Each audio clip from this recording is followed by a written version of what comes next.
Gordon was cross. "Why should Henry have a new shape?" he grumbled. "A shape good enough for me is good enough for him. He goes gallivanting off, leaving us to do his work, and comes back saying how happy he feels. It's disgraceful. And there's another thing. Henry whistles too much. No respectable engine ever whistles loudly at stations. It isn't wrong, but we just don't do it." Poor Henry didn't feel happy anymore. "Never mind," whispered Percy. "I'm glad you're home again. I like your whistling." "Goodbye, Henry," called Gordon. "We're glad to have you with us again, but remember what I said."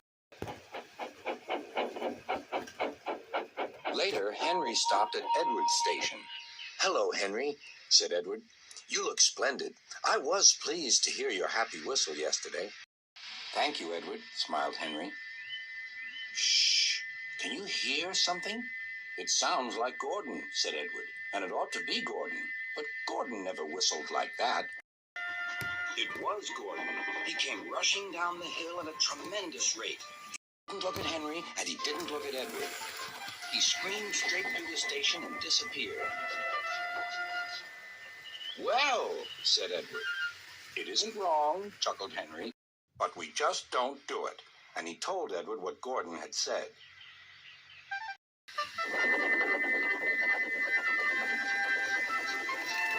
Meanwhile, Gordon screeched along the line.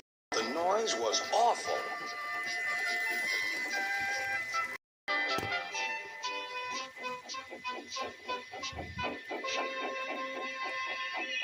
At the station, everyone covered their ears. Sir Topham Hatt covered his ears, too. "Take him away," he bellowed, "and stop that noise." Gordon puffed sadly away, but he wouldn't stop whistling until two fitters climbed up and knocked his whistle valve in place.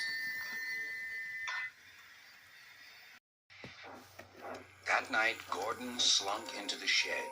He was glad it was empty. "It isn't wrong," murmured Henry, "no one in particular, but we just don't do it." No one mentioned whistles. Next morning, Henry was enjoying himself enormously. "I feel so well, I feel so well," he sang. "Trickety-trot, trickety-trot," hummed his coaches. Then he saw some boys on a bridge. "Beep, beep, hello." "Oh," he called.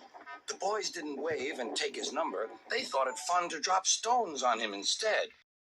"They've broken our glass! They've broken our glass!" cried the coaches. The passengers weren't hurt, but they were cross. "Call the police."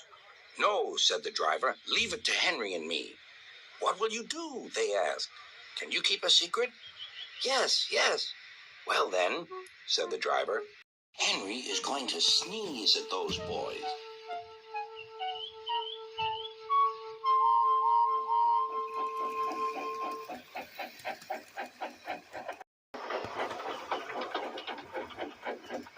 Lots of people were waiting at the station just before the bridge. They wanted to see what would happen.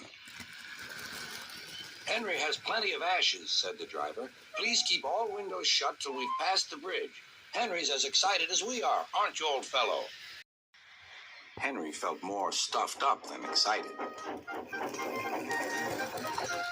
Soon they could see the boys, and they all had stones. "Are you ready, Henry?" said the driver. "Sneeze hard when I tell you." "Now," he said. Shoo!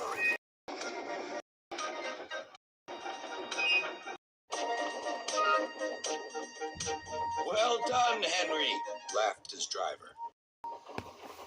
Henry went home, hoping that next time he saw Gordon and the boys, they would have learned not to be so mean.